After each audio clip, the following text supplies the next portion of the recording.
Hi, if you want to share apps on your iPhone 16e, then as a first step, find app you want to send to your friend or maybe share to email, something like that.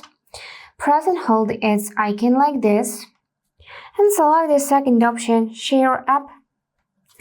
And now you can pick any person from your messages, or you can airdrop it or save to notes, reminders, mail, copy it, add to new quick note, open Safari Reader, add to reading list, and so on. Let's send it to my friend Maddie and click this arrow to actually send this app. And now let me show you how it will look. So basically this is like link for opening this app in App Store. And that's it for today.